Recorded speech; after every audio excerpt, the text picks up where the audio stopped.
Muito bem, estamos começando o Desperta ICL de hoje, quinta-feira, 11 de janeiro, 7 horas da manhã. Muito obrigado a todo mundo que já está aí no nosso chat, comemorando o que, Pedro Falcão? O ato de respirar, é isso? Hoje não temos nada para comemorar. Hoje a gente vai mostrar aqui, aliás, deixa eu esconder aqui, porque eu quero mostrar os aniversariantes do dia hoje aqui. Ontem, aniversariante do dia foi... Tu tá rindo porque tu já viu quem é, né, Pedro Falcão? Ontem os aniversariante do dia que a gente comemorou ontem aqui. Aliás, começamos o programa esse ano, né? Retomamos o programa esse ano na segunda-feira. Todas as manhãs aqui eu vou comemorar o aniversário de alguém, Pedro Falcão. Essa semana já comemoramos o aniversário de Jimmy Page, que é espectador deste programa, guitarrista do Led Zeppelin, né? Não é não? Maior fã, na real, né? Maior fã, meio-dia na Grã-Bretanha, que tá fazendo o que, Jimmy Page? Tá vendo Desperta.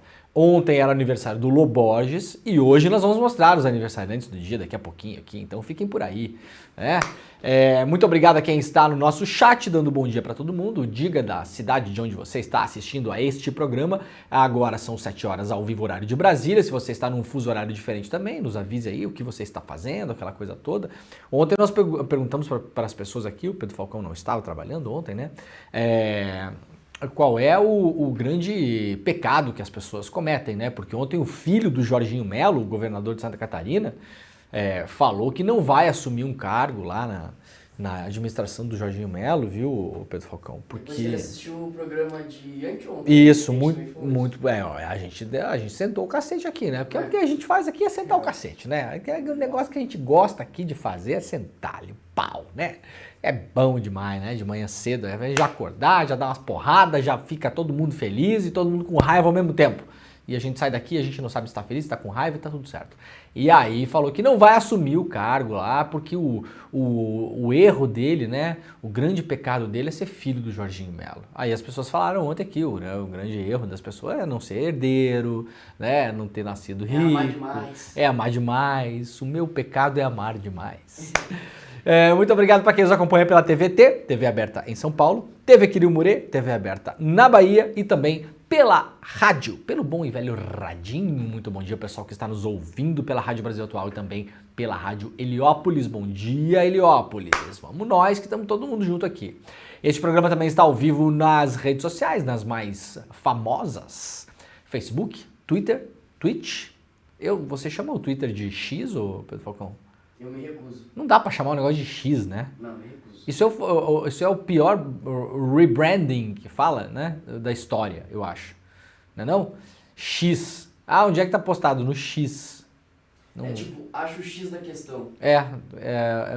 O Elon Musk perdeu o X da questão na hora que ele escolheu esse nome, né?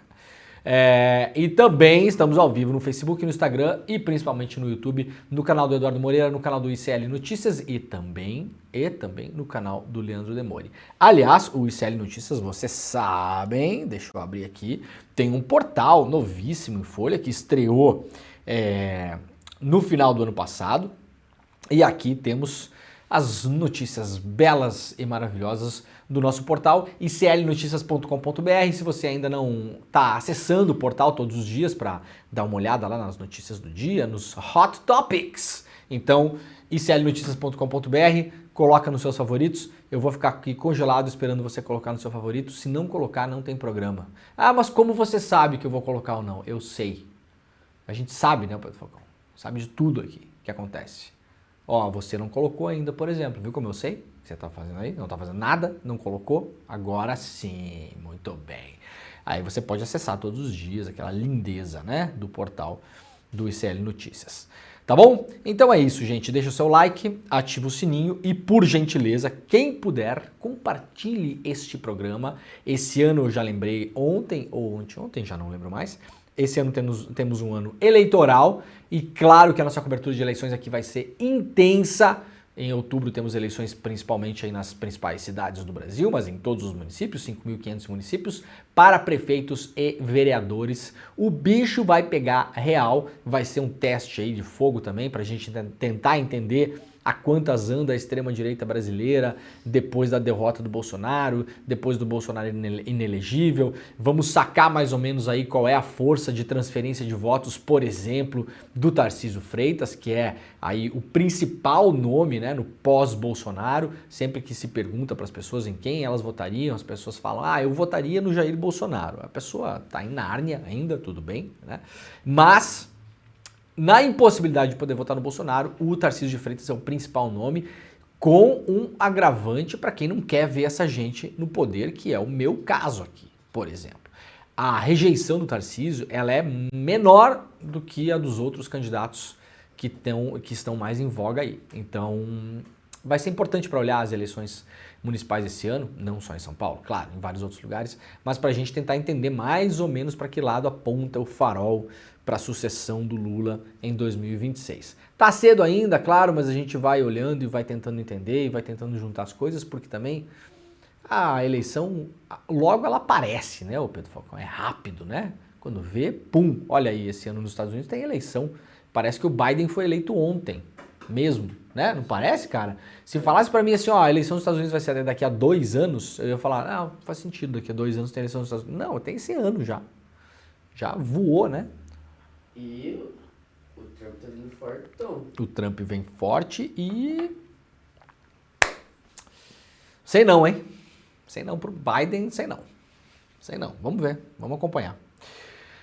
Muito bem, vamos lá para os aniversariantes de hoje. Aniversariante de hoje é a fraude nas Americanas. Completa 1 ano hoje que as lojas americanas, Americanas S.A., divulgou ao mercado as tais inconsistências contábeis, que foi como a pessoa, né? Sabe quando você tem uma notícia ruim para contar? Daí você inventa uma palavra, ou usa palavras burocráticas, ou dá 8 voltas para falar um negócio que é simples. Aquela coisa, né, o Pedro Falcão? Olha só, seu cachorro morreu, né? Essa é a notícia. O cachorro morreu. A pessoa chega lá e fala, então, Pedrinho, sabe que os cachorrinhos também têm um céu? Sabe? E daí eles fazem a passagem, né, Pedro? E aí a gente vai sempre sentir muita saudade do Totó, né, o Pedrinho Falcão?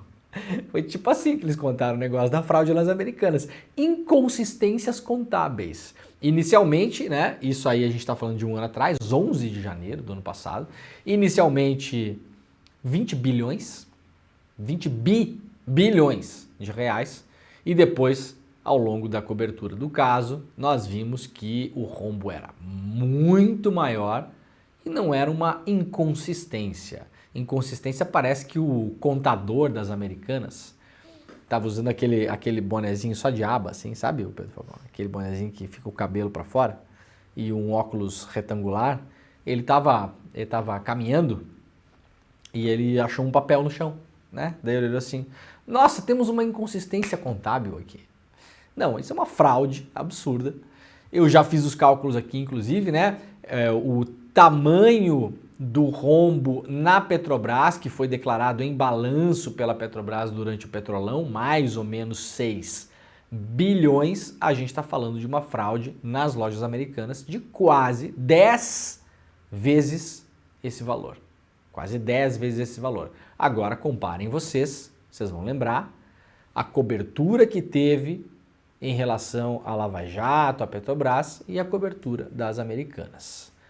As Americanas extremamente protegidas pela imprensa, porque a imprensa vive de publicidade e as Americanas são um dos principais anunciantes do Brasil. E não só as Americanas, o grupo 3G Capital, que tem esses cidadãos aqui, né?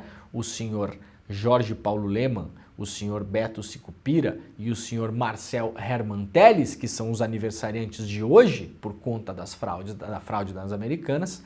Também tem outras empresas que igualmente são fortes anunciantes. A gente lembra aí sempre do Burger King, mas não é só esse, né? São vários outros interesses e investimentos em várias áreas da economia brasileira e mundial, porque esses caras são os legítimos globetrotters, como se fala, né? Os caras, né? Os tratores que vão passando a boiada deles aí pelo mundo. E aí, claro, vocês vão lembrar a diferença de tratamento entre a fraude das Americanas e a fraude e o roubo que teve na Petrobras por ex-diretores da Petrobras cobrando propina durante os anos do Petrolão. Aí entendemos mais ou menos como as coisas funcionam também. Ah, mas a Americanas é empresa privada e faz o que quer. Não, não é assim não. Primeiro que não é assim não, tá? Primeiro que não é assim não.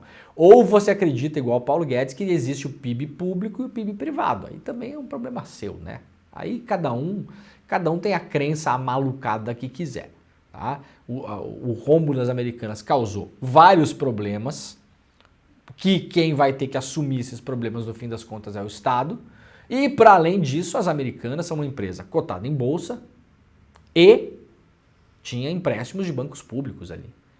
Banco do Brasil, Caixa Econômica Federal e marginalmente alguma coisa de BNDES. Então não é assim não. Gente, nenhuma fortuna é construída quando ela chega nesse montante sem dinheiro público. E não é pouco dinheiro público não, tá? É muito dinheiro público. Então não é assim que a coisa funciona. É quase como se corrupção em empresa privada fosse irrelevante. Ah, corrupção em empresa privada é problema da empresa. Ah, ok, então não é problema nem da justiça, é isso? A justiça não tem que se haver. Então se as Americanas têm um esquema lá dentro de corrupção, de fraude fiscal e dá o calote num monte de pequenos negócios que vendem coisa para as Americanas, a justiça não tem que se envolver, porque é problema da empresa privada. Ora, não é assim que funciona, não é mesmo? Aqui na capa do Estadão, fazia tempo que a gente não falava do Estadão aqui, né? A gente tá boicotando o Estadão neste programa, porque depois da série de pataquadas que o Estadão fez no ano passado, já não se confia em absolutamente nada que o Estadão publica. Eu todos os dias acesso o Estadão pela manhã, mas olha, sinceramente, em respeito a vocês, em respeito ao público que acompanha aqui, a nossa comunidade, eu preciso gastar muito tempo toda vez que eu vou ler uma matéria do Estadão, porque eu preciso ler com muita atenção, com muito cuidado, checar todos os dados, ir lá para o Google, procurar e tal, não sei o que, me dá um trabalho enorme. E também não é assim que o Estadão está publicando algumas coisas que prestam nos últimos tempos também, não está saindo quase nada relevante no Estadão, sinceramente. Se sai, eu vou trazer aqui para vocês, claro, a gente não vai negligenciar a informação. Mas depois da tal da dama do tráfico, depois do tal do empréstimo que o Lula deu para a Argentina para tentar derrotar o Milei, duas matérias emblemáticas do ano passado, matérias absolutamente esdrúxulas, que não parariam em pé sob o olhar atento de um editor iniciante, eu preciso, de fato, tomar cuidado ao ler as matérias do Estadão. Mas aqui, como são coisas factuais que a gente já conhece, temos na capa do Estadão aqui algumas coisas sobre as Americanas, né? Em um ano de crise, que completa hoje, a empresa perdeu 93% do valor de mercado e demitiu 5 mil pessoas. Bancos tiveram um custo de pelo menos 14 bilhões com a fraude das Americanas, como eu já falei, entre esses bancos públicos. Então sim, é do nosso interesse o que acontece nas Americanas. Ora, como não, né?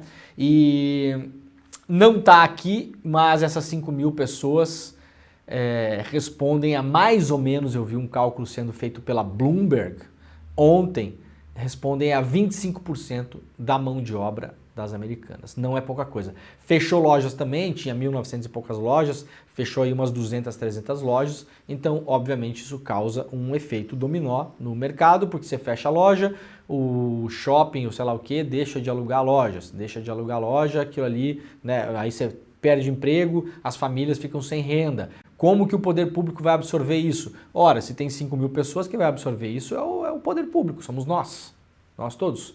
Essas pessoas vão para o seguro-desemprego. Quem vai pagar a conta dos nossos queridos 3 bilionários, que não ficaram um centavo mais pobres com isso, muito pelo contrário, ficaram muito mais ricos com a fraude, porque eram detentores de ações das Americanas, que subiam, enquanto eles mentiam sobre um balanço positivo que não existia. Então esses caras se deram muito bem em relação a isso. Quando a corda aperta, 5 mil pessoas vão para a rua, quem é que vai absorver essas pessoas? O Estado. Seguro-desemprego, eventualmente pessoas que vão precisar se reposicionar, vão usar os serviços estatais para buscar emprego, eventualmente gente aqui que não vai ficar legal da cabeça, porque perder emprego não é legal, vai precisar do SUS, vai ficar doente. Quem absorve isso é a sociedade civil brasileira. Então é da nossa conta sim o que aconteceu nas Americanas. Muito bem, vamos lá então. Dramático e sem precedentes, o relatório que revela sobre o calor no planeta. O UOL publicou hoje um resumo de um relatório que foi publicado pelo Observatório Europeu Copérnicos. Para quem tiver curiosidade para saber exatamente o que tem no relatório, todos os dados que estão lá, de modo esmiuçado, eu sugiro que vocês peguem o ICL Notícias de ontem, bem no começo do ICL Notícias de ontem, o Edu Moreira trouxe vários gráficos mostrando o que está nesse relatório e é, de fato, assustador para onde a gente está caminhando em termos de catástrofe ambiental. Lá no UOL tem um resumo também do que está acontecendo. Os primeiros sinais de que 2023 estava no caminho para se tornar o ano mais quente da história começaram a surgir no início de junho, quando as temperaturas passaram a ultrapassar temporariamente em 1,5 graus Celsius as tais das temperaturas pré-industriais. Se considera, né? Antes da gente começar, enquanto ser humaninho, né? Arrebentar com o mundo com essa hiperindustrialização, hiperprodução de produtos, transporte do produto que é fabricado lá não sei aonde, pega um navio, gasta petróleo, atravessa o oceano, vem para cá para você comprar um negocinho para pendurar o celular no carro, uma coisinha lá, isso aí tudo vai arrebentando as coisas, né? Ontem, aliás, a gente leu uma notícia aqui mostrando que cientistas estão identificando os tais dos microplásticos, que são micropartículas de plásticos invisíveis, né, ao olho nu, inclusive nas fezes de pinguins na Patagônia, na Argentina. Então o mundo está contaminado.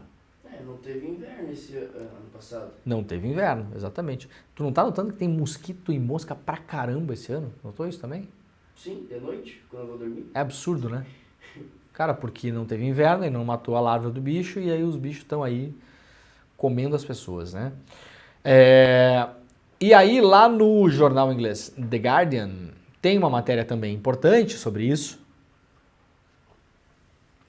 mostrando que a temperatura dos oceanos está em níveis alarmantes e como a temperatura da água no planeta, que é feito majoritariamente por água, afeta a temperatura do planeta em si, todo o planeta, né? Então aqui, ó, isso aqui é a temperatura dos oceanos que bateu o recorde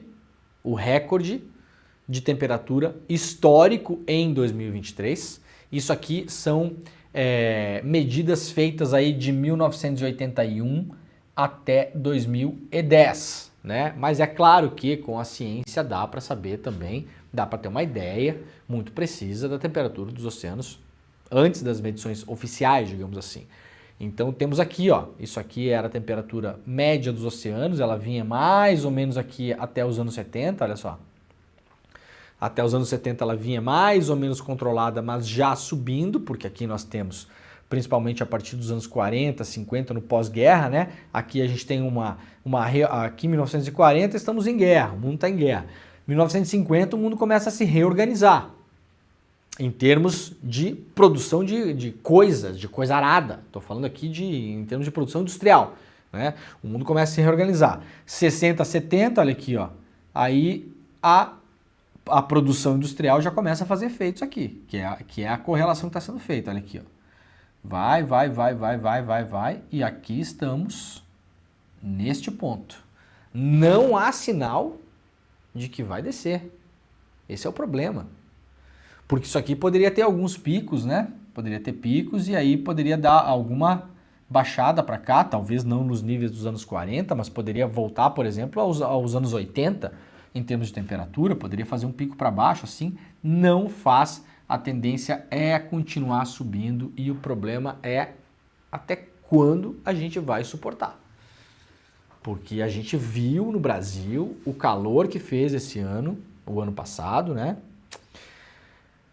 Fora de época, que chegou em várias cidades do país a níveis insuportáveis de você ficar na rua, ficar no sol. E isso a gente está falando de um aumento médio aí, como mostrado nesse estudo, de 1,5 graus.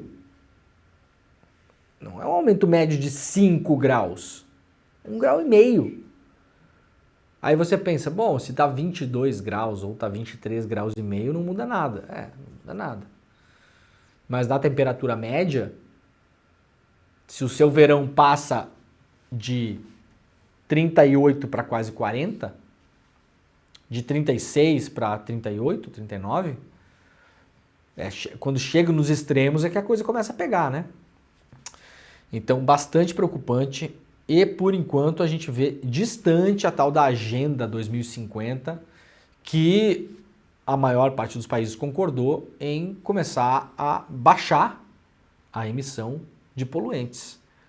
A gente mostrou no programa aqui em dezembro do ano passado, aliás, um estudo publicado também pelo jornal inglês The Guardian, mostrando que a maioria das empresas dos países que se comprometeram a começar a baixar os níveis, que deveria até 2030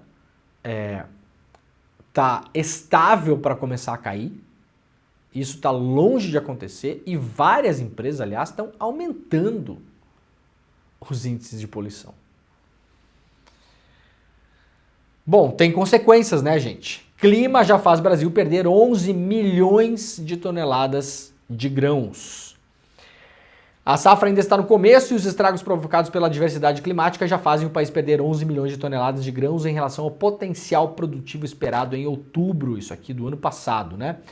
A cada mês que passa, a Companhia Nacional de Abastecimento vem reduzindo o potencial total de produção. Em outubro era 317 milhões de toneladas. Nesta quarta-feira, o volume foi reavaliado para 306 milhões de toneladas. O Rio Grande do Sul, o estado que mais tem sido atingido pelos efeitos do clima nos anos recentes, será a salvação do país esse ano. A salvação do país, salvação de quem planta e vende, principalmente para exportar para a China alimentar porco e galinha. Vamos dizer, salvação do país, calma lá. Quando se fala do agro, tem várias coisas no agro, né? Tem o tiozinho que planta alface, esse sim, o que planta cenoura, legal, né? O que cria galinha, bacana, mas isso, aqui a gente está falando de monocultura massiva, principalmente soja, e soja a gente sabe que a maior parte da soja plantada no Brasil não sequer fica no Brasil, vai embora, para alimentar porco e galinha na China, como eu acabei de falar. Então, salvação do país, calma lá, né? Os gaúchos serão os únicos entre os principais produtores nacionais que conseguirão elevar o volume de grãos nesse ano. Eles vão colher 44% a mais de milho, 68% a mais de soja e 11% a mais de arroz. Já os mato-grossenses, castigados pelas irregularidades das chuvas nessa safra, deverão ter uma queda na produção de grãos de 11,4 milhões de toneladas, recuando dos 101 milhões de 2023 para 89,6 milhões neste ano. Talvez quando começar a bater nessa galera aqui, os caras vão começar a se preocupar. Enquanto isso, a coisa não vai andar de fato, né? Vamos lá para o Globo, no Rio de Janeiro. Proibição de carros de aplicativo e corte de internet. Moradores da Zona Oeste do Rio denunciam interferência do tráfico e da milícia. Na Praça Seca, caixa da luz da Claro foi arrancada, enquanto na Gardenia Azul, motoristas de Uber e 99 não podem acessar algumas comunidades. É o avanço cada vez maior da milícia. Isso aqui não é exatamente novo, mas está cada vez mais à luz do dia. Essa é a diferença do que está acontecendo com a milícia no Rio de Janeiro. Hoje, a Praça Seca é uma região no Rio de Janeiro de conflito quase que permanente nos últimos anos. Já teve guerra campal na Praça Seca algumas vezes. Aliás, não foi uma nem duas.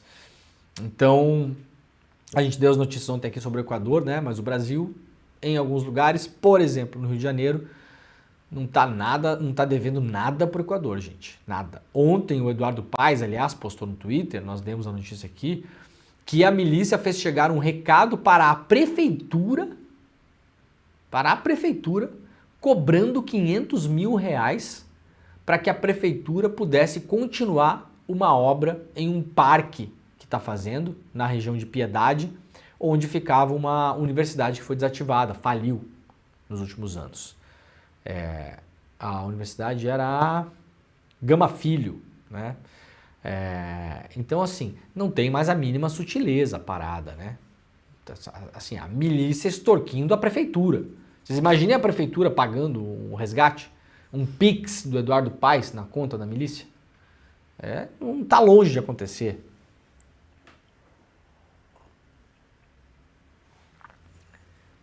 Em reunião com autoridades, empresário contou ter pagado 450 mil para retomar terreno invadido pela milícia na zona oeste do Rio de Janeiro. Esse é o tal do Parque da Piedade. Em 8 de novembro do ano passado, a pedido do setor de construção civil, o ministro da Justiça Flávio Dino e ex-secretário executivo do Ministério Ricardo Capelli participaram de um encontro a portas fechadas com empreiteiros na sede da Federação das Indústrias do Rio de Janeiro. A pauta era sobre a cobrança de taxa por bandidos em obras no estado. Dino esteve apenas na abertura do evento, cabendo, portanto, a Capelli ouvir os pleitos dos empresários. Um deles contou ter pagado 450 mil reais a milicianos para retomar um terreno que havia comprado. No mês seguinte, a PF e o Ministério Público do Rio de Janeiro fizeram uma operação contra a milícia na Zona Oeste, acusada de cobrar taxas de obras públicas e privadas.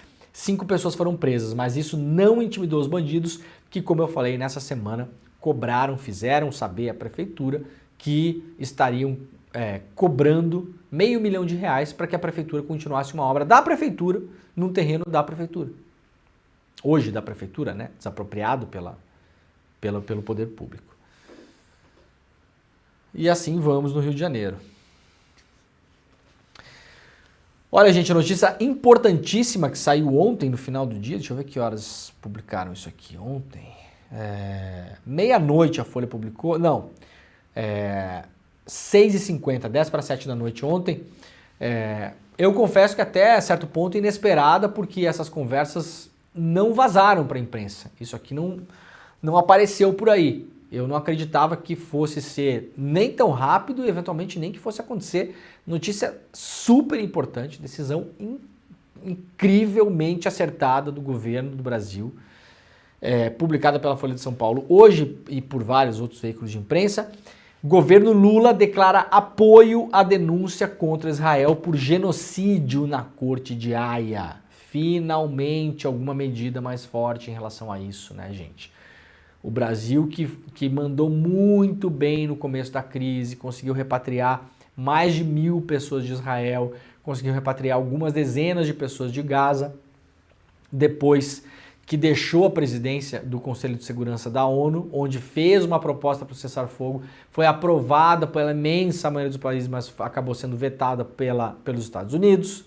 Depois o Brasil começou a andar meio de lado nesse assunto. Vamos combinar entre nós aqui que o morticínio continua em Gaza. O Netanyahu está nesse exato momento em que a gente está fazendo o programa aqui, terraplanando Gaza, porque obviamente o objetivo ali é anexar a região, roubar o território e colocar o território em Israel e vender lá apartamento de luxo na beira do Mediterrâneo. É isso que está acontecendo agora. E o governo brasileiro estava olhando para cima e assoviando em relação a isso. Agora, decisão muito importante do governo Lula, anunciada na quarta-feira, portanto ontem, que apoiará a denúncia da África do Sul à Corte Internacional de Justiça da ONU para apurar a acusação de que Israel comete genocídio contra o povo palestino em Gaza. A ação do país africano foi apresentada ao tribunal, mais conhecido como Corte de Haia, no último dia 29. O documento acusa o Estado judeu de descumprir a Convenção Internacional contra o Genocídio, segundo o qual o termo pode ser definido a partir de 5 diferentes práticas.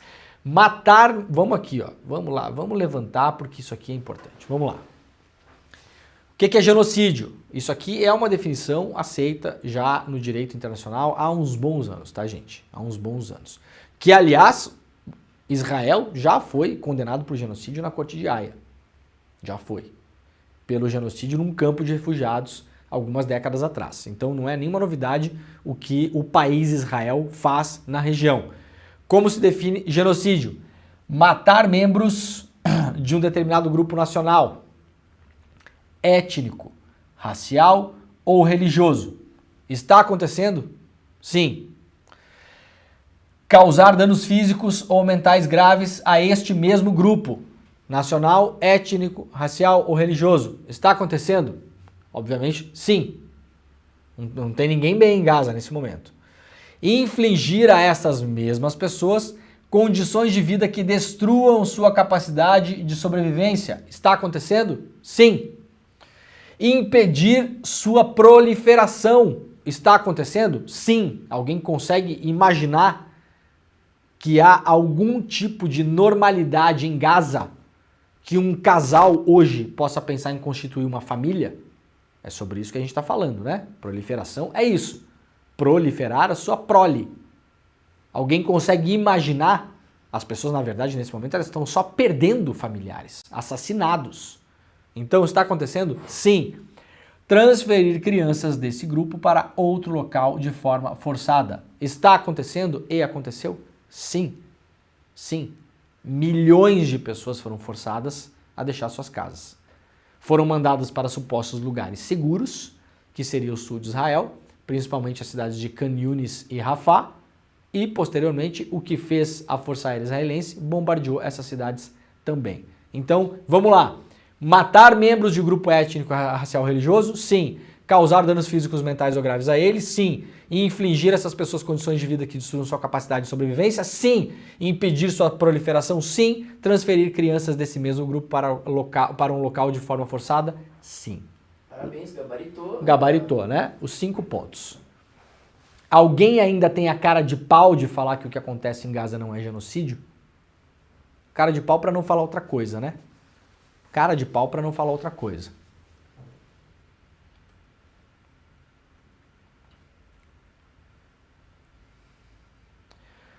O apoio do Brasil foi divulgado horas depois de o presidente Lula ter se reunido com o embaixador palestino no Brasil, o Ibrahim Al-Zeben.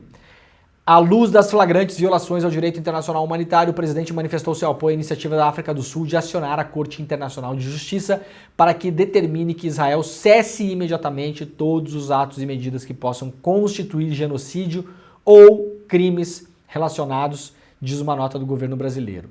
A declaração destoa da tradição diplomática brasileira de buscar equilíbrio entre partes e conflito e assim legitimidade para atuar, dar legitimidade, né? Faltou uma palavra aqui. Dar legitimidade para atuar como interlocutor, papel que Lula tentou assumir durante o primeiro ano de seu terceiro mandato, tanto no Oriente Médio como na guerra da Ucrânia. Mais do que isso, para Leandro Cosentino, cientista político e professor do INSPER, o anúncio evidencia uma concertação maior do país com os BRICS, grupo formado por nações emergentes, em um distanciamento de estados ocidentais. Bom, eu acho que não tem que ter distanciamento, neutralidade nenhuma nessa questão. O que está acontecendo em Gaza não há neutralidade possível. O Brasil é um país que sempre tenta se manter neutro na diplomacia e atua de forma brilhante na maior parte dos casos em relação a isso, mas não há neutralidade possível em relação ao que acontece em Gaza, gente. Sinceramente, isso aqui não faz assim o menor sentido. Você ficar inerte. O Brasil tentou negociar um acordo de paz, oferecer um texto de acordo de paz no Conselho de Segurança da ONU. Esse acordo foi votado e foi aprovado pela imensa maioria dos membros do Conselho. Foi vetado pelos Estados Unidos. As negociações acabaram. Não há mais o que fazer. Não há acordo de paz possível aqui. A Europa e os Estados Unidos estão apoiando Israel, mandando armamento para lá até hoje. Porta-aviões. Jatos. Que tipo de negociação há em relação a isso? Não há negociação na mesa. Muito importante a postura do Brasil. Muito, muito importante a postura do Brasil. Lá no jornal The Guardian, o caso de genocídio contra Israel em relação a Gaza foi aberto em Haia. Está aqui a manchete. E a partir de hoje, esse caso começa a rodar na corte, ou seja, o caso já está rolando, e as primeiras hearings, que se fala, né? As primeiras pessoas serão ouvidas. Aí vai se ouvir um monte de gente, eventualmente testemunha, sobreviventes, pessoas que estiveram em Gaza, que pode ser, aí pode sendo arroladas as pessoas, né? Pode se ouvir jornalistas, pode se ouvir médicos que estavam na região, pode se ouvir agentes comunitários que participaram, que levaram alimento e água para Gaza, aí você vai começar a ouvir as pessoas. Então agora, a partir desse momento, vai se começar a montar o caso dentro do tribunal. É claro que o caso já tem que chegar muito sólido para o tribunal aceitar, né? O tribunal não aceita uma coisa e vai ver depois. A coisa já chegou muito sólida a ponto do tribunal aceitar o caso, mas agora, na prática, começou hoje a rodar dentro do tribunal lá em Haia. Israel, obviamente, fala que não é isso aí e ponto final. Eu não vou ficar aqui lendo opinião do Netanyahu sobre o que acontece em relação a Gaza, gente. Não vou. Se vocês, se tem gente que não gosta, que acha que eu deveria, tudo bem, eu entendo, legal, tudo certo, mas não vai rolar, tá bom? Isso pra mim é um ultraje, é um absurdo, é o mesmo que ficar dando voz pra polícia quando entra em comunidade, vai lá, mata 40 pessoas e depois a gente, pra ouvir os dois lados, a gente fica dando o mesmo peso para as duas situações. Eu não vou fazer isso nesse programa, tá bom? Me nego. Pouco me importa o que Netanyahu acha. Netanyahu é um criminoso de guerra, é um bandido, é um assassino, é um cretino. E esse cara precisa ser preso. Eu não me importa zero o que o governo dele está falando sobre isso. Zero. Zero. E eu espero ver esse cara na cadeia o mais rápido possível. E todas as pessoas que materialmente participaram disso e apoiaram esse absurdo que aconteceu em Gaza. Que aconteceu e acontece, porque não terminou ainda. Bom, para quem quiser saber, temos um juiz brasileiro no tribunal. O juiz brasileiro é o Leonardo Brant, que foi professor de Lei Internacional da Universidade Federal de Minas Gerais até 2022. E aí ele foi eleito para o cargo na Assembleia Geral da ONU. Ele está no grupo, esse aqui é o grupo de juízes da Corte Internacional, e está aqui o juiz brasileiro, o Judge Brant, como está identificado aqui. Isso aqui é uma matéria publicada lá pela revista Fórum, quem é o juiz brasileiro que vai julgar Israel a partir de amanhã. Então quem quiser, quem tiver curiosidade, pode ir lá para a revista Fórum para ler. Olha, a notícia do dia, né? A notícia da política brasileira relevante do dia é que o Ricardo Lewandowski finalmente deve ser anunciado hoje como o substituto do Flávio Dino. Será, então, o Ricardo Lewandowski, o novo ministro da Justiça e da Segurança Pública, o ex-ministro do Supremo Tribunal Federal, Ricardo Lewandowski. Já vinha sendo cogitado aí desde o ano passado.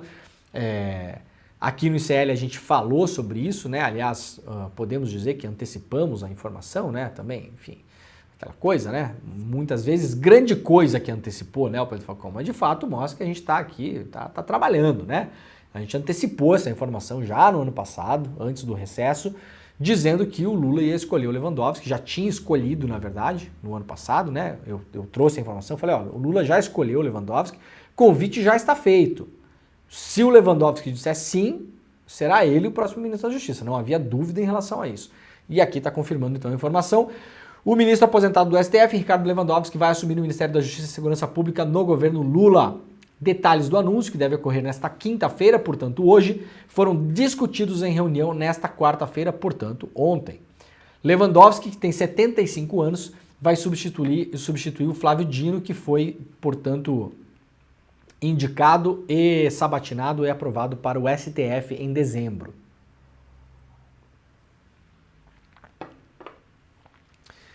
Segundo relata aqui a Folha, o Lewandowski foi recebido pelo Lula para um café da manhã na residência oficial do Palácio da Alvorada na manhã de segunda-feira passada. Segunda-feira é essa agora.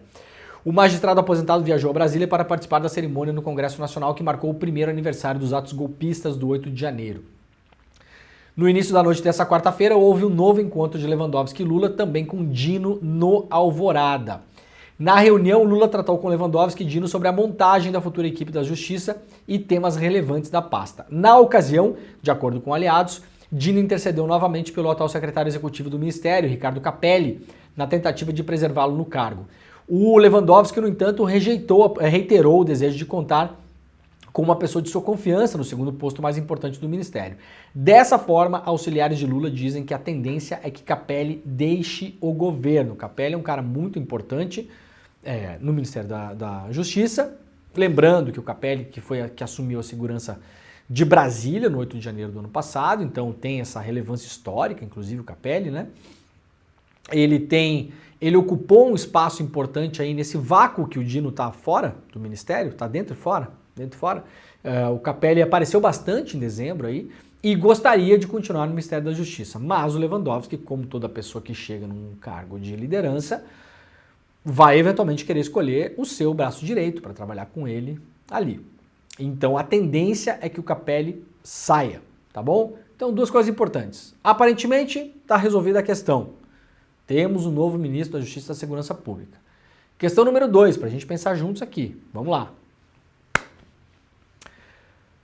Qual foi o movimento que o governo Lula fez em relação a, principalmente, a segurança pública no Brasil?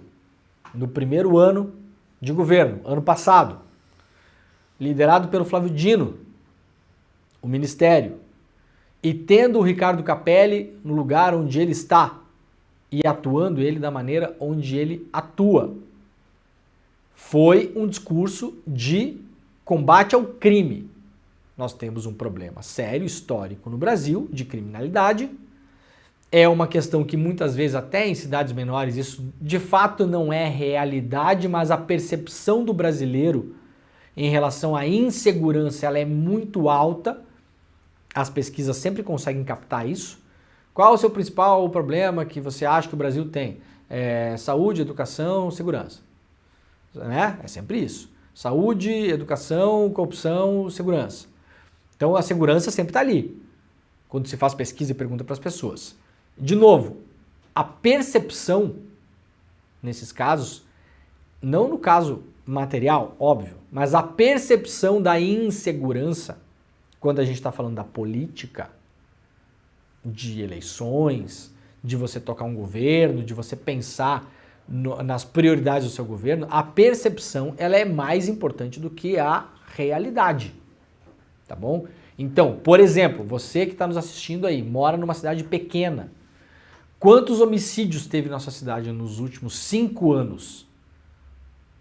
Eu já morei numa cidade no Brasil, uma cidade muito pequena, que no tempo que eu morei lá, em 5 anos, teve 3 homicídios. 5 anos. Então a segurança não é um problema da cidade. Mas a sensação de insegurança da população local, ela é mais ou menos parecida com quem mora no Rio de Janeiro, em São Paulo, ou em Salvador, ou em Belo Horizonte. As pessoas fazem muro, coloca caco de vidro em cima do muro, e faz o portão, e não sei o quê. Precisa? Não precisa. Na prática não precisa. Mas a sensação é essa. O que é que fez o governo Lula no ano passado? Com a atuação do Flávio Dino e do Capelli. O Flávio Dino várias vezes anunciou operação da Polícia Federal em relação ao tráfico de armas, tráfico internacional de drogas. O Capelli fez várias ações em relação a isso também, deu várias entrevistas falando em relação à bandidagem, à violência, não sei o quê. Teve reuniões no Rio de Janeiro para combater o crime, as milícias. Então, foi muito para esse lado, numa tentativa de mostrar para a população que, ao contrário do senso comum, que é real, ele é palpável no Brasil, ao contrário do senso comum, a esquerda se preocupa sim com a segurança. Porque há um senso comum, não sei se é a maioria da população não, mas milhões de pessoas acreditam nisso, que a esquerda não se preocupa com segurança. A pauta segurança não é uma pauta de esquerda. A pauta segurança é uma pauta de direita. Não à toa os governos de extrema-direita no mundo todo nos últimos anos, não só historicamente, mas esses que vêm surgindo aí, Trump, Bolsonaro, Orbán e tal, eles são os tais dos governos de lei e ordem. Milei agora. Quem é que o Milei coloca para a pauta de segurança na Argentina? A Patrícia Bullrich, que é conhecida na Argentina por ser uma tal de linha dura contra a bandidagem, contra a vagabundagem, essa coisa toda. Então, a segurança não é uma pauta percebida pela população como uma pauta de esquerda. Até os mais extremistas, os mais reacionários, o pessoal mais doidão ligado ao bolsonarismo, chama inclusive a esquerda de marmita de bandido, não sei o quê. Então a gente pega o meme aqui para trazer para a real. Muito bem, o governo Lula no primeiro ano tentou começar a mudar essa história. Sob críticas inclusive de algumas pessoas, inclusive eu falei até em alguns programas.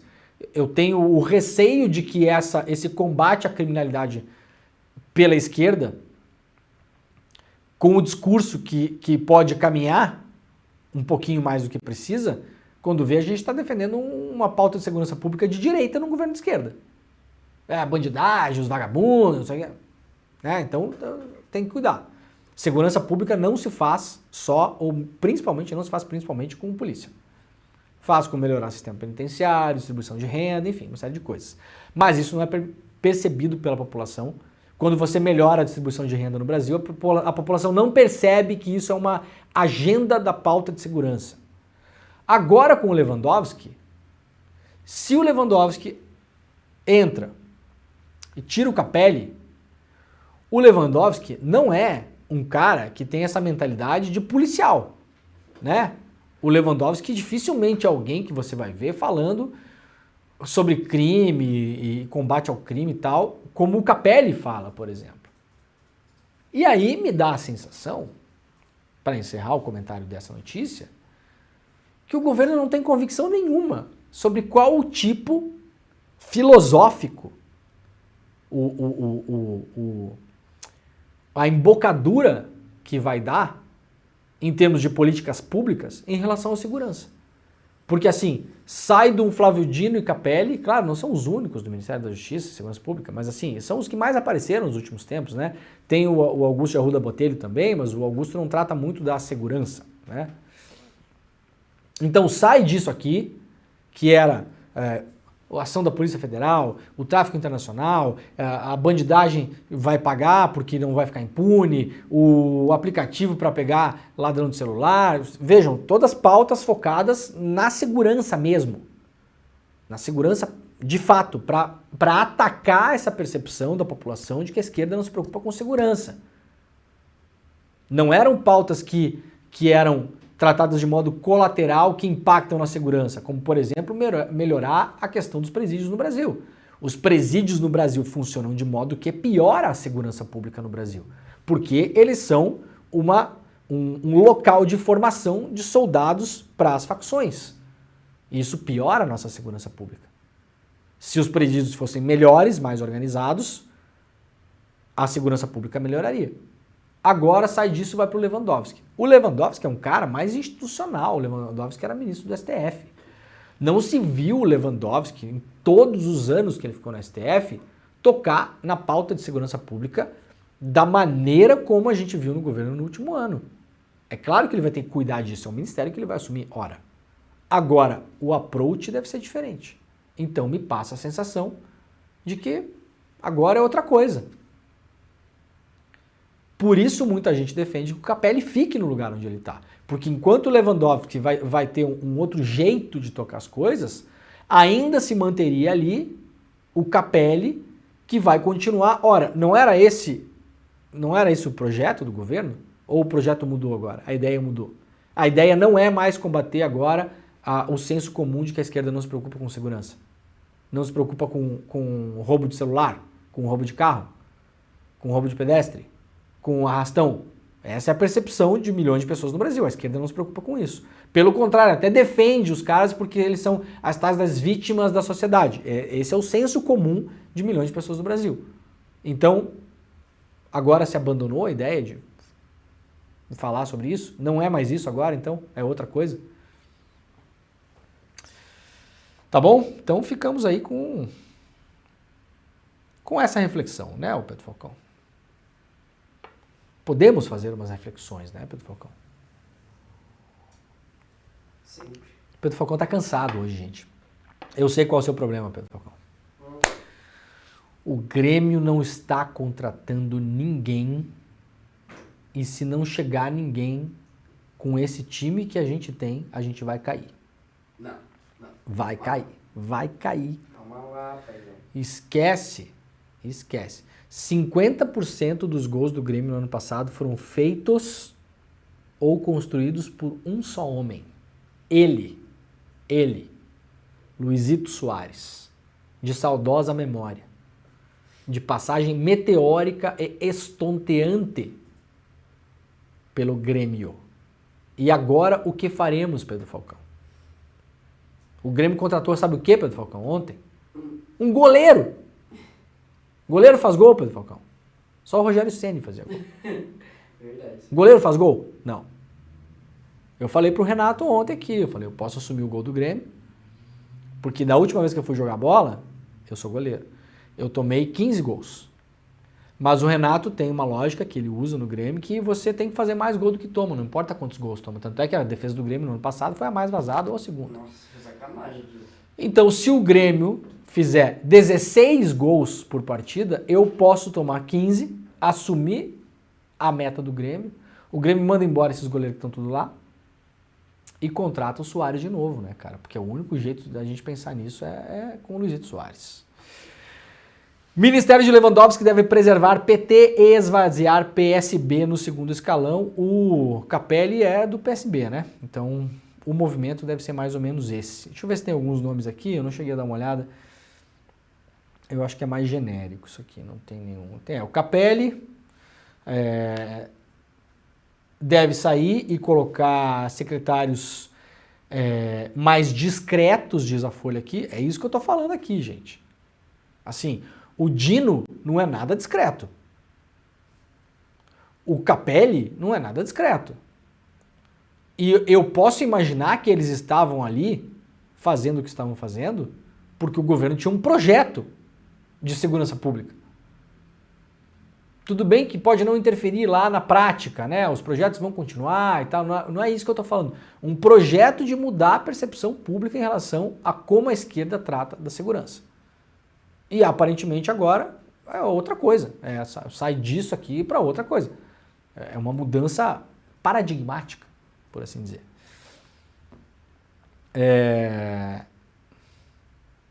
Bom, é isso, né?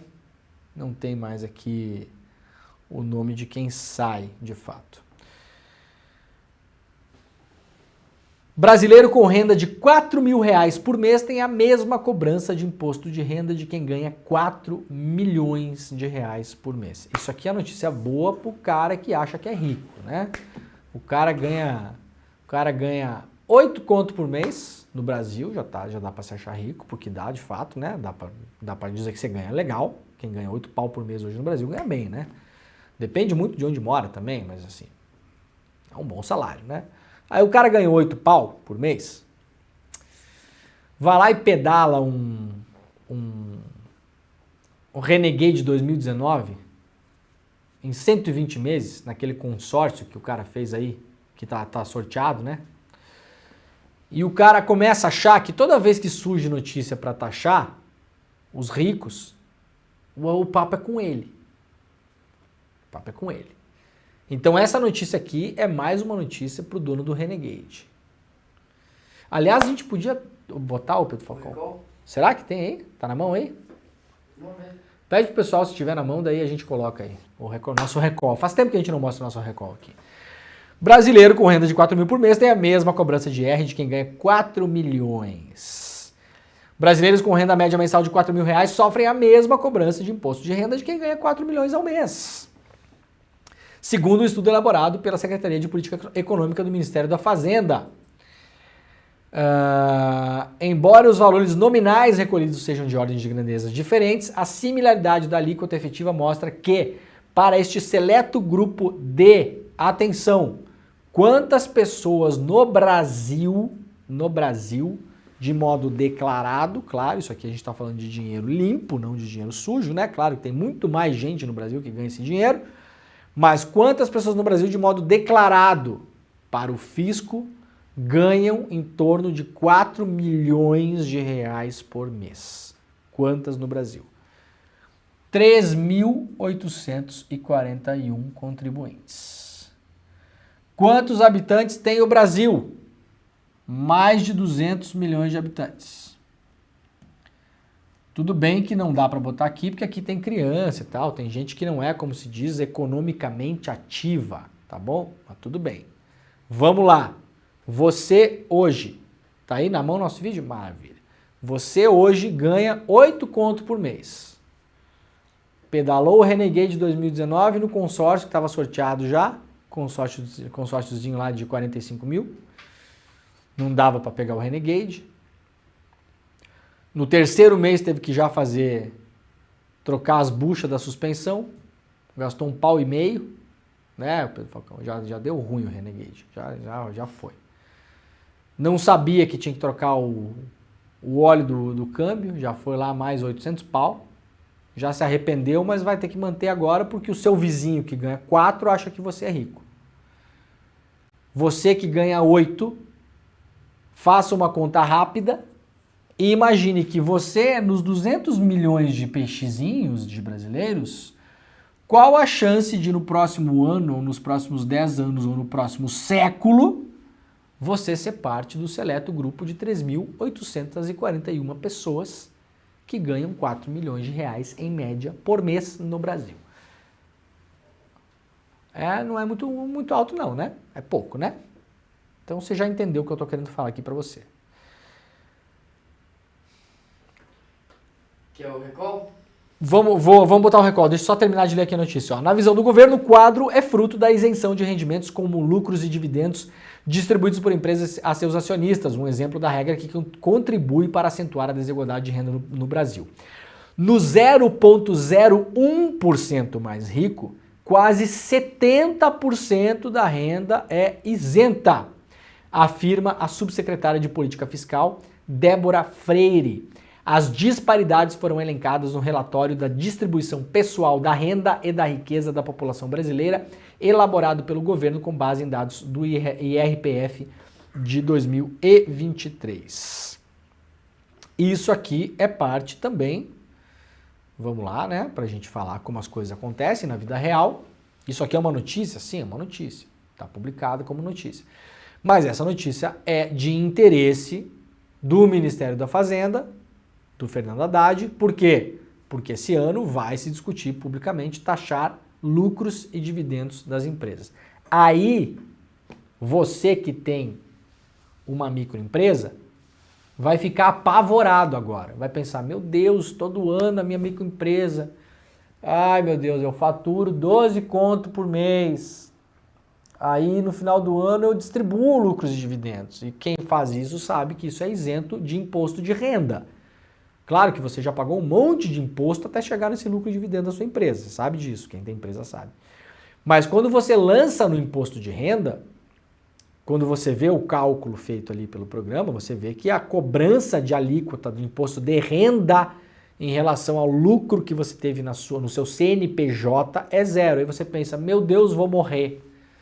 Vão começar a pegar meu dinheirinho. Não, meus filhos, isso aí é só para a empresa que fatura X milhões por ano. Não é com você, tá bom? Fica tranquilo, fica tranquilo. Vamos ver até se tem isso aqui, porque é importante. Vamos ver se eles colocaram aqui. Isenção, biriri, bororó. Vamos ver se a Folha pegou o dado aqui, porque é importante, mas eu acho que não está aqui, né? Lucros e dividendos, o grupo 114, baraná, baraná, considerado total, poruru, não tem. Não tem. Eu queria achar um número aqui do faturamento, né, que tem que ter, mas não tem. Muito bem, acabamos o programa. Vamos encerrar com o nosso vídeo maravilhoso. Então a gente vai encerrar com uma propaganda que a gente fez aqui, uma propaganda importante, para você entender de uma vez por todas que você não é a pessoa que vai se dar mal com a taxação dos ricos, tá bom? Fica tranquilo, dorme sossegado, vai dar tudo certo, vai ficar tudo bem. O ano tá recém começando, paz e amor para todo mundo. Ó, o programa tá terminando, daqui a pouquinho tá começando o ICL Notícias, primeira edição, nesse mesmo link, fiquem por aí, nós voltaremos amanhã com o Desperta ICL, hoje, quinta-feira, 11 de janeiro, 7h59 da manhã. Muito obrigado e tchau. Atenção, proprietários dos veículos Toyota Hilux, Nissan Kicks, Volkswagen Nivus, Mitsubishi Pajero Sport, Jeep Gladiator Rubicon, Hyundai Creta, Citroën C4 Cactus, Chevrolet Camaro e similares de diferentes marcas que compraram seus carros em prestações ou depois de suarem fazendo hora extra no trabalho, este aviso é para vocês.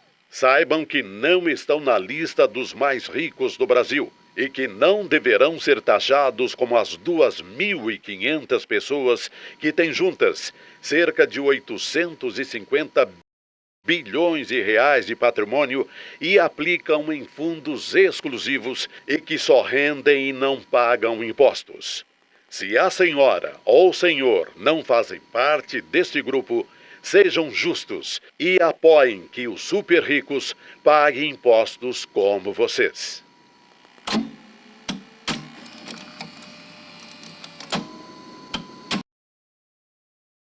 Todo ano em janeiro a gente se reúne para o nosso encontro Mapa da Mina, onde eu faço minhas previsões para o mercado financeiro, o que eu acho que vai acontecer ao longo do ano que está começando. A gente costuma acertar bastante, mas em 2023 aconteceu o impensável. A gente acertou tudo, absolutamente tudo que a gente previu. A gente acertou mais que os bancos, mais que as corretoras, mais que as casas de análise. Por exemplo, a Bolsa. Ela começou o ano ali meio que no mesmo lugar, sem ir para lugar nenhum, sem nenhuma direção. Mas do meio para o final do ano ela subiu e acabou tendo um resultado positivo. Porém, diferente do ano anterior, ela não se destacou em relação aos mercados internacionais. Em outras palavras, teve um alfa menor do que no ano anterior. Vamos ver o que eu previ no Mapa da Mina de 2023? O Ibovespa ele deve ter um primeiro semestre sem grandes movimentos direcionais. Ao longo do ano de 2023, a Bolsa, essa é a minha previsão, é a minha expectativa, a Bolsa parece ter maior probabilidade de alta do que de queda, mas com menos alfa em relação aos mercados externos do que em 2022. Pois é, na mosca. Impressionante, né? Inclusive com a riqueza de detalhes, com essa história de alfa e etc. Quer saber as minhas previsões para o ano de 2024? O encontro vai acontecer no dia 28 de janeiro, um domingo, às 8 horas da noite, no horário de Brasília. Se inscreve agora no link aqui em cima ou aqui embaixo, gratuitamente, e chame seus amigos e amigas para participar. Em 2023, quem participou se deu bem. Agora é a sua chance de se dar bem em 2024 ouvindo as nossas previsões.